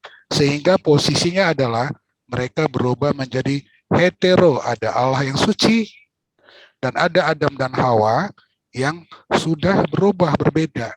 Oleh sebab itulah, mereka merasakan itu bukan karena telanjangnya dan bukan karena pengetahuannya. Karena sebelum mereka memakan buah itu, mereka, ini konsekuensi logis Alkitab ya, bukan konsekuensi logis. Mereka sudah punya pengetahuan, sehingga bisa memberikan nama, bisa menyatakan tidak mendapatkan penolong yang setara dengan dirinya. Itu aja tambahannya, kawan-kawan. Lanjut. Ya, Bro Chris. Jadi gini ya. Ya, masa lebih pinter setelah jatuh dibanding sebelum jatuh? Gini. Logiknya di mana? Jadi gini, pengetahuan yang dimaksud di situ adalah pengetahuan yang tentang baik dan yang jahat. Jadi jangan Pak Kris jangan membawa ini seolah-olah Adam itu sudah punya pengetahuan yang baik dan jahat sebelum jatuh. Ketika berbicara pengetahuan yang baik dan jahat, ini tidak menyangkut dengan kemampuan Adam memberikan nama. Itu harus dibedakan. Bro Daniel, gini, Bro Daniel. Kita juga punya logika. Gini, Pak. Gini. Bro. Gini. Sebentar, gini. Maksudnya begini. Coba ini. Kalau masalah baik dan jahat, melanggar dan tidak melanggar itu kan masuk di situ. Iya, kita ya, bahas literal. Coba bayangkan. Sebentar, bayangkan dulu deh. Bayangkan, ini satu aja jam belum bayangkan. bisa dijawab. Gini. Apakah baik dan jahat itu buah? Coba dijawab. Loh Pak, kita bahas literalnya dulu. Nanti kita makanya, jadi gini. Itu kan gini. Buah aja masih kita debatin. Itu pohon. Iya. Buah itu pengetahuan baik dan jahat itu dalam bentuk buah. Ya iya, literalnya begitu. Ya. Kita bahas kan literal. Nanti makanya kita tanya dulu lah sama ini, Pak, saya nggak Bro Lukas. Kalau saya sih lebih senang Bro Lukas bisa gali. Jangan dipotong-potong terus. Asal katanya. Kalau Bapak mau kita bisa mendengar masuk satu ke pandangan situ, saja, gitu loh, Bro. Nanti buat privat, kita buat list privat gitu. Bro David, pengetahuan baik dan jahat itu apa sebenarnya? Ini kan kita diskusi. Jadi ketika dikatakan pengetahuan baik dan jahat, ini bukan berbicara tentang pengetahuan Adam memberikan nama, ini hal lain lagi. Jadi kalau berbicara literal, ya kita bahas literal. Tetapi kalau mau bahas sampai alegori, it's okay, kita lanjut. Nah, sekarang saya memulai dengan literalnya kan, bahwa tadi saya katakan itu suatu pengetahuan ketika dia makan kan. Ini juga sering dijelaskan Pak Lukas malahan. Malahan ini kalau Bapak bertanya, ya ini kurang lebih mungkin penjelasannya sama. Tetapi saya ingin menambahkannya gini. Tuhan melihat Adam dan Hawa itu telanjang nggak waktu itu sebelum mereka jatuh dalam dosa? Telanjang. Tuhan melihat mereka telanjang. Tetapi Tuhan tidak memandang itu suatu kesalahan loh. Jadi paham dulu sampai di sini. Jadi gini Bro Daniel. Jadi sudut pandang Adam. Jadi telanjang itu baik apa buruk? Buruk. Nah, enggak buruk. Jadi gini. Telanjang itu enggak buruk. Itu jangan muter-muter lah. Itu bolak-balik ya kita bahas sudah. Bentar Pak David jangan dipotong dulu. Aku diskusi sama Daniel ya. Aku diskusi sama Daniel ya. Daniel Haning. Ya. Jadi Tuhan tidak memandang ketelanjangan Adam dan Hawa pada waktu itu sebagai kesalahan. Adam dan Hawa lah yang memandang ketelanjangan mereka itu sebagai suatu kesalahan, sebagai rasa malu. Harus paham di situ. Jadi sudut pandang Tuhan itu berbeda dengan sudut pandang manusia. Bro Daniel. Karena apa? Diakibatkan makan buah itu. Bro Daniel, dengar suara saya? Itu loh. Iya, silakan. Nah, itu kan baca di Kejadian 2 ayat 25 di layar ya. Mereka keduanya telanjang, manusia dan istrinya itu, tetapi mereka tidak merasa malu. Berarti berpikir dua arahnya. Sebenarnya harus merasa malu. Kan begitu Bro Daniel, benar nggak? Tunggu dulu Bang. Rasa malu itu didapatkan dari makan buah itu. Bukan, ini artinya makan buah sebenarnya, dengar kata-kataku. Sebenarnya telanjang itu merasa malu kalau punya pengetahuan seperti Allah, betul nggak? Ya, kalau punya pengetahuan seperti Allah. Tetapi kan mereka belum punya pengetahuan dalam soal baik dan jahat, betul atau tidak? Iya. Nah, jadi dari kalimat ini yang kronologinya belum makan buah, bahwa sebenarnya ketelanjangan itu merasa malu. Karena di sini kalimatnya secara logika, tetapi mereka tidak merasa malu. Ada kata tetapi mereka tidak merasa malu. Berarti sebenarnya pembuktian terbalik pemikiran dua arahnya seharusnya merasa malu. Karena setelah makan buah merasa malu. Dan memakan buah itu menjadi sama seperti Tuhan dalam konteks pengetahuan baik dan jahat. Betul atau tidak Bro Daniel? Nah, saya melihat Bang, Tuhan memandang ketelanjangan itu dengan cara pandang yang baik. Artinya apa? Ketika manusia, kan buah ini kan berbicara tentang baik dan jahat. Kalau Tuhan memandang dari sisi kebaikan, Tuhan tidak menganggap itu suatu kesalahan. Tetapi manusia melihat ketelanjangan mereka itu dari sisi yang tidak baik atau sisi yang jahat. Akhirnya mereka merasa malu. Artinya buah ini memberikan, tunggu Bang, buah ini memberikan dua pengertian, yang baik dan yang jahat. Manusia yang mau memilih yang mana? Manusia kan cenderung memilih yang jahat. Nah, artinya pada saat Adam dan Hawa melihat ketelanjangan mereka bukan melihat sama seperti Tuhan melihat mereka telanjang itu dari sudut pandang yang baik. Tapi mereka melihat, iya, ini saya tafsir. Oke, sekarang begini dulu Bro. Artinya apa? Tafsirnya. Karena begini. Artinya begini, kan Tuhan tidak, pada awalnya kan Tuhan tidak mengatakan, kalian telanjang nih, kalian nggak sopan. Bro Daniel salah fatal. Salah fatal Bro Daniel. Salah fatal gimana Pak? Baca ayat tadi kan gini, sebentar Bro Sam. Kan tadi premisnya Bro Daniel, waktu Kejadian 2 ayat 25, Bro Daniel kan menyatakan, Tuhan melihat mereka telanjang, iya. Lalu setelah pemberontakan, Tuhan melihat mereka telanjang, iya. Yang sebelum pemberontakan, itu yang menyatakan mereka tidak malu itu Bro Daniel, itu mereka sendiri, bukan Tuhan. Sebelum pemberontakan. Siapa yang bilang Tuhan? Lalu setelah pemberontakan, yang menyatakan diri mereka telanjang itu mereka juga, bukan Tuhan. Di situ kesalahan fatal. Memangnya siapa yang bilang Tuhan, Pak? Siapa yang bilang Tuhan? Ini rekamannya ada Bro Daniel, ntar tak catat. Aduh, Bapak salah dari saya bilang. Yang memandang ketelanjangan mereka itu adalah diri. Bro Danielnya lupa itu. Gini, ini ada rekamannya. Loh, gini Pak, makanya dulu, ini ada rekamannya, besok kita buka. Oke, kita pelajari. Kita putar nanti. Jadi lanjut aja dulu Bang Daniel. Gini Pak, makanya jangan potong kalau saya jelaskan. Makanya saya bilang, dialog dulu sama Daniel ya. Saya memulainya dengan premis begini. Tuhan pada waktu pertama menciptakan mereka telanjang, tetapi Tuhan tidak memandang itu sebagai suatu kesalahan. Tuhan memandang kesalahan ketika mereka melanggar memakan buah itu, bukan karena ketelanjangannya. Betul. Nah, kan Tuhan kan menghakimi karena mereka malu kan. Mereka bilang, kami mendengar langkahmu di taman ini sehingga kami bersembunyi, ya kan? Ya, lalu sebelum pemberontakan, karena kami telanjang. Sebelum pemberontakan itu tertulis mereka tidak merasa malu. Pertanyaannya, mereka tidak merasa malu itu pernyataan siapa? Pernyataan Tuhan atau pernyataan mereka? Coba jawab Bro. Pernyataan Tuhan dong. Itu pernyataan Tuhan Pak. Pernyataan Tuhan itu. Itu kan firman Tuhan. Dan mereka tidak merasa malu dan memang mereka merasa itu. Artinya apa? Tuhan dalam hal ini, Tuhan tidak memandang itu sebagai suatu kesalahan. Rasa malu itu melekat pada orang tersebut. Tetapi di dalam pandangan Tuhan, itu bukan suatu kesalahan. Tetapi kan Adam dan Hawa kan menganggap rasa malu itu sebagai suatu kesalahan. Ketelanjangan itu adalah suatu rasa malu. Sehingga mereka menyembunyikan ini kita diri. Catat Kejadian 2 itu enggak sejalan itu merasa malu dan kesalahan. Jadi menurut saya nggak sejalan. Ini kita catat kejadian 2 ayat 23 sampai 25 itu pernyataan siapa? Bro Sam mengatakan firman Tuhan. Gak apa-apa. Ini kita lanjut dulu. Besok kan rekamannya sudah jadi untuk pembelajaran bersama, bukan menang kalah ya. Lanjut kawan-kawan.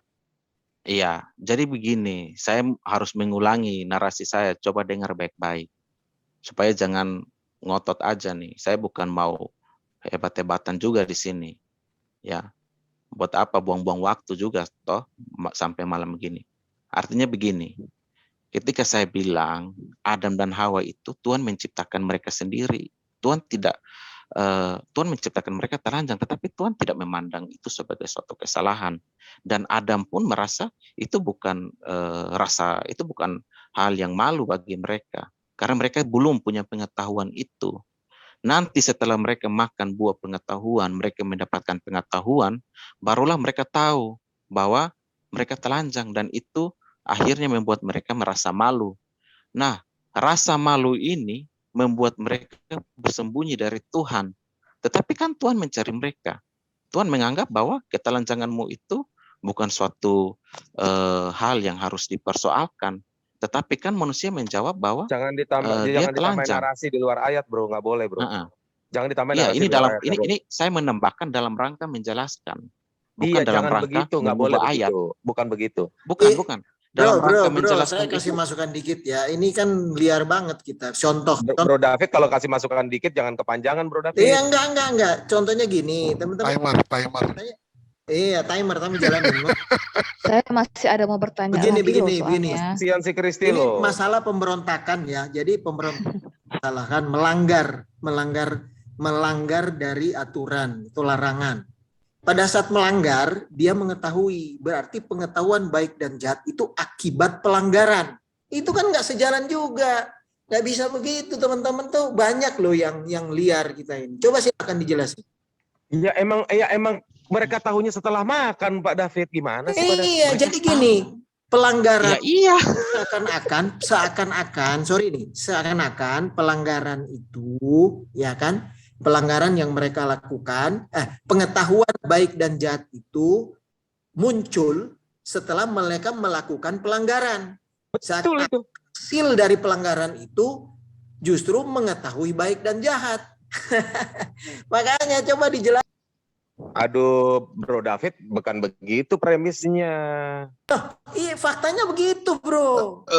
Hati-hati. Iya, tapi kosakatanya, jadi kosakata David sama kosakata bisa Daniel melakukan penalaran bebas. Saya lebih senang kalau yang hal seperti ini, mendingan penalaran menurut Alkitab aja lah, logis Alkitab. Nah, makanya penalaran menurut Alkitabnya, Bro David, penalaran Alkitabnya, makanya saya mau diskusi sama Daniel Haning, jangan dipotong-potong. Gitu. Nah, silakan. Doyan kali Bro David ini bicara dari zaman dulu sampai sekarang. Gak apa-apa, dinamika. Silakan Bro Sam, jangan ada yang potong ya. Begini, sekarang Bro Daniel, saya tanya sama Bro Daniel.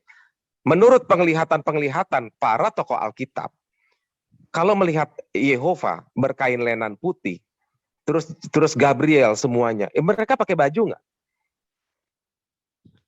Iya, dalam pandangan penglihatan itu mereka memakai ya baju ya, kita katakan ya iya, nggak usah kosakatanya, nggak usah kepanjangan. Itu kan kemuliaan.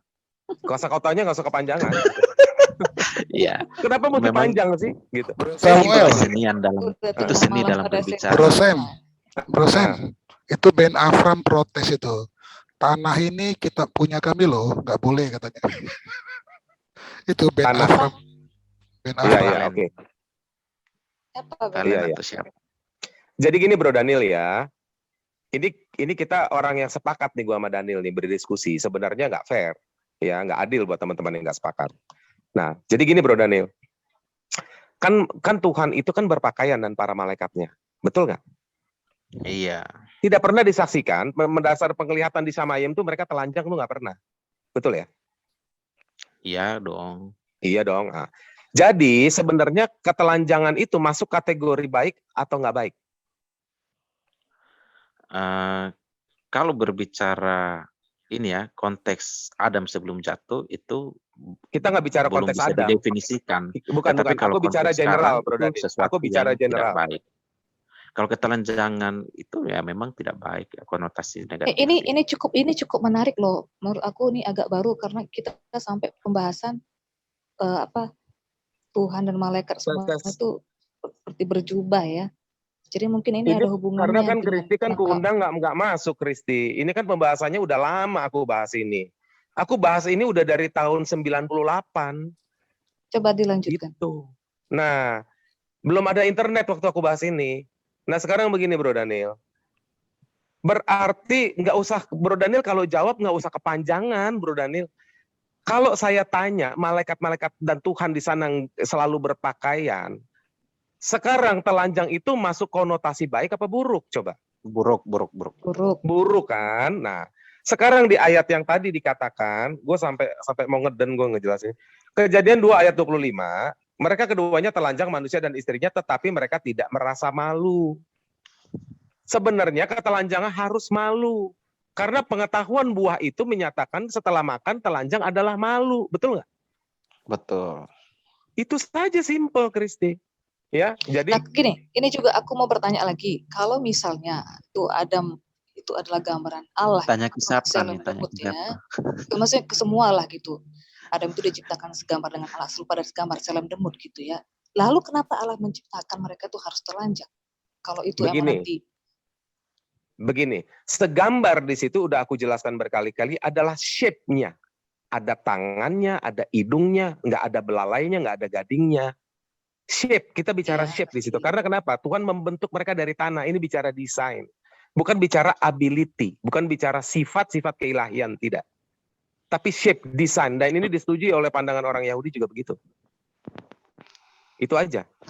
Tapi masalah tentang segambar dan serupa ini juga entah terserah lah ya kalau misalnya diterima pendapat aku ini, itu juga bukan hanya masalah shape aja ya, tapi kemuliaan itu biofotonnya Adam, tubuhnya itu bercahaya sama seperti Nah, ini kan aku udah pernah bahas nih teman-teman sama Kristi. Jadi Kristi tapi ini begini. Gak usah dibahas dulu lah. Ini skip aja dulu. Sebentar, saya kasih tahu dulu sama teman-teman. Ini masuk ke episode yang next aja karena ini bisa nanti melebar jadi cukup panjang. Tapi saya kasih prolognya ya buat teman-teman ya. Aku bertanya begini dulu. Enggak, itu di skip aja dulu dah. Nanti kepanjangan. Soalnya gini loh, di sini kan kita membahas tentang teori benih ular di mana aku di sini jadi salah satu yang bisa dibilang pemakai teori ini. Bukan aku bilang setuju banget, tapi mungkin kalau dibanding-bandingkan dengan teolog lain atau orang Kristen lain, aku masih lebih permisif dan memegang ini gitu ya. Jadi di sini aku ingin memberikan pertanyaan-pertanyaan yang mana tahu bisa dijawab sehubungan dengan ini gitu. Jadi kalau misalnya kita terlalu panjang, nanti aku nggak bisa lagi bertanya hal yang lain gitu loh. Oke, begini Kristi. Persingkat aja. Begini Kristi, kita pakai logika, pakai algoritma ya.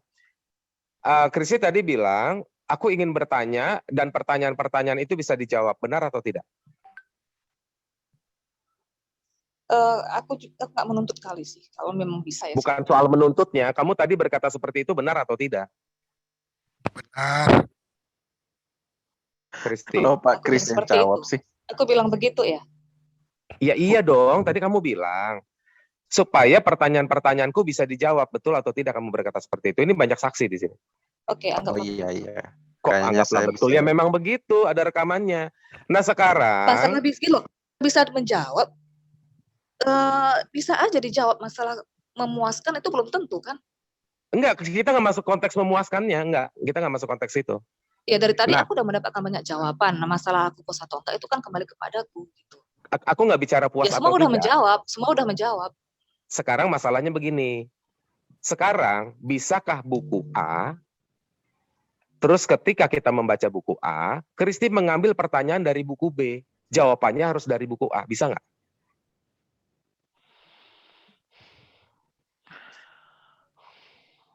Bang, jangan terlalu banyak analogi, kita ngantuk. Itu simple itu simple. Bisa nggak kita baca? Ayo teman-teman, mari kita ini umat-umat membaca buku A. Terus ada orang datang bertanya dari buku B, premisnya nggak ada di A, tapi jawabannya harus di A. Ini satu kasus. Nanti saya hadirin kasus kedua. Bisa nggak begitu? Kristi? Bisa aja. Oh bisa aja, oke. Sekarang kasus kedua. Contohnya gini, kita mau berdebat ya. Contohnya begini, misalnya membuktikan Yesus itu mati secara medis, ya kita bisa angkat misalnya kayak ada dari medis yang bilang karena hipoksia, kekurangan oksigen dan segala macam, kan gak ada di Alkitab. Kita ngambilnya dari referensi lain, tapi masuk akal kan? Ya bisa aja sih menurut aku. Oke, bisa aja ya. Tetapi kita tidak boleh menyatakan bahwa itu hasil dari A. Jawabannya itu sudah pasti. Betul nggak? Nah, di sini kita yang pernah berdebat kemarin kan. Kalau aku Iya. boleh sampaikan pendapat aku, karena begini ya, kalau di aku terserah maksudnya mau ada yang sepakat atau enggak, yang namanya teologi itu kan sangat luas. Jadi kita ini semua kan memakai bahan dasarnya itu Alkitab. Tetapi yang namanya teologi itu kita tuh punya kekayaan intelektual yang kita tuh bisa mengembangkan. Ya. Ini bukan soal Jadi, mengembangkan yang maksud aku tuju bukan kan soal mengembangkan. dari tadi ini baik si Daniel, baik Bang David, itu kan sebenarnya dari tadi itu kan kita mengembangkan, menafsirkan. Kalau aku sih karena aku orangnya cukup open mind, aku bisa aja menerima gitu. Tapi mungkin ada orang yang merasa seperti kamu, oh ini exegese gitu. Begini Kristi. Menurut aku sih nggak begitu juga. Begini Kristi. Aku bukan melarang kamu untuk tidak boleh berkembang dalam pemikiran atau filsafat, bukan aku melarang. Jadi jangan menghadirkan kata-kata yang tidak aku katakan. Gini ya. Soalnya kita pernah berdebat di luar ini cukup sengit loh. Iya, kita fair-fairan aja. Kita fair-fairan aja. Kita deal-dealan aja. Begini, kita deal-dealan aja. Kalau kita baca dari buku A, terus kamu menghadirkan pertanyaan dari B, jawabannya dari A, itu kan nggak bisa. Udah pasti nggak bisa. Tetapi bukan berarti nggak boleh, boleh. Bukan aku melarang, boleh. Tetapi nanti akan kutanya, jawabnya dari mana? Dari buku B. Kan begitu. Nah, ketika kita membuat premis pertanyaan. Analogimu salah. Jangan membebankan analogimu yang tidak analogiku. Dan kemudian disuruh aku meralatnya. Aku bertanya dari buku A, ada landasan dari buku ini dari Alkitab ini ya. Oke, contoh. Kalau kalian misalnya mau menafsirkan, kalau kalian mau mengembangkan dengan cara apa saja, mau pendekatan apapun, silahkan. Mau dari contoh. B, referensi C, terserah. Contoh, kamu nanyanya dari buku A tadi kamu bilang, betul? Oke, sekarang si Adam, si Hawa ditawarin buah. Nih teman-teman dengar ya. Hawa ditawarin buah. Lalu buah di sini diartikan seks. Itu pertanyaan, bisa buat pertanyaan seperti itu premisnya dari buku A yang mana? Coba. Nah, ini sebenarnya akan aku bahas sebentar lagi. Tapi karena sudah dimasukkan, is okay. Kalau kita bicara tentang kitab ini, itu dua, alegori sama literal, gitu ya. Kalau nggak alegori, literal. Kalau nggak literal, alegori, gitu aja ya. Benar nggak? Begini, dalam kajian Ibrani, sebentar. Peraturan jadi hukum dalam kajian ya? Ibrani, sebentar. Suaraku dengar nggak? Enggak. Suaraku dengar nggak? Enggak kedengar. Peraturan dalam sekolah Yesiva, alegoris itu setelah pesat, setelah literal. Jadi kalau literalnya nggak ada, itu nggak bisa dijadikan premis untuk pertanyaan, nggak boleh itu. Bukan soal Alkitab saja, dalam hukum-hukum Undang-Undang 45 juga begitu. Itu nggak bisa. Kan kita membuat suatu ada, pertanyaan. Bang. Kenapa? Literalnya kan ada literalnya. Kenapa itu kan, iya? Literalnya itu kan buah. Kenapa kita jadi berpikir apakah ini alegoris? Oke, contohnya begini Daniel. Gitu. Contohnya begini. Literalnya kan disuruh makan buah, betul? Alegorinya kan dibuat pertanyaannya apakah bukan pertanyaan. Ada suatu premis timbul bahwa ini sebenarnya bukan buah, tetapi adalah hubungan seks. Menurut Daniel bisa? Makanya seperti tadi, kemungkinan itu bisa ada nggak kira-kira? Dalam berteologi ini kemungkinan itu bisa ada. Kita bicara literal, ya sebentar. Kalau kita bicara literal pesat, sebentar. Kita bicara pesat nih, apa yang kita baca. Ini kan kita harus memakai kajian Ibrani. Ini bukannya orang Ibrani loh. Nah, sekarang kan kita baca secara pesat. Pesatnya A, bukan B. Dibaca A, bukan B. Nah, lalu timbul suatu pertanyaan yang B. Artinya, pertanyaan yang bukan kita baca. Itu. Bukan tidak boleh, boleh. Tetapi buat sekedar filsafat saja. Boleh. Orang-orang di luar setelah istirahat.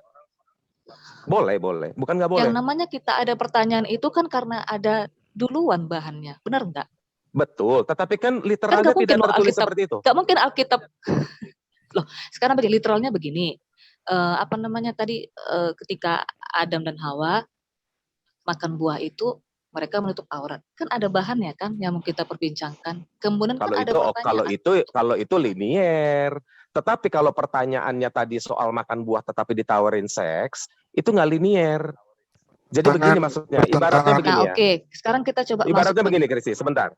Kamu ke toko buah, terus kamu datang ke toko buah, terus kamu ngomong sama penjualnya, Pak, saya mau cari kunci monyet, ada Pak? Saya mau cari kunci Inggris Pak yang ukuran 100, ada Pak? Gitu. Ibaratnya kayak begitu. Bu, kalau mau cari kunci Inggris Bu di tempat perkakas, bukan di tempat jualan buah Bu, kan gitu. Ini aja Bro Sam, kejadian 1 jawabnya tuh. Apa tuh kejadian 1? Beranak cucu lah dan berlipat ganda lah gitu loh. Jadi itu penalaran ngawur sih. Maksudnya gimana Pak Kris? Makan buah itu kan dianggap seks, kan gitu bro.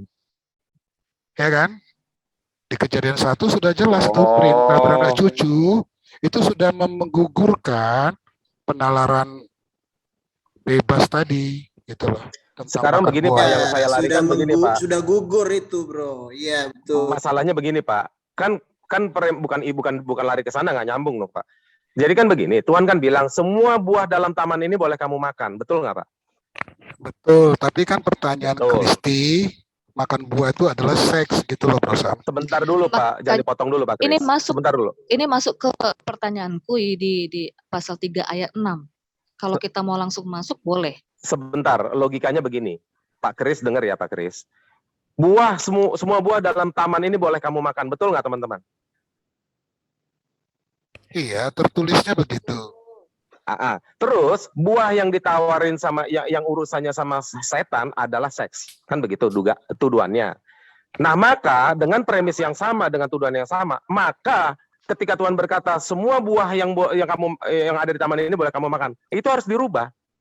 Semua tawaran seks yang ada di taman ini boleh kamu lakukan, kan begitu? Betul nggak, Pak Kris? Aku masih mikir dulu, ntar. Ya bisa jadi masuk akal sih. Iya, bisa jadi. Enggak, berarti sebenarnya di taman. Kalau saya nggak setuju itu. Enggak, Pak Lukas, ini bukan untuk diluruskan dulu, bukan untuk diluruskan dulu. Saya juga nggak setuju. Nah, jadi kalau memang sih aku pengen dengar juga ada nggak statement yang lain gitu. Aku pengen dengar juga. Enggak, nanti saya kasih logikanya dulu. Ngumpul-ngumpulkan. Sebentar, aku kasih logikanya dulu ya.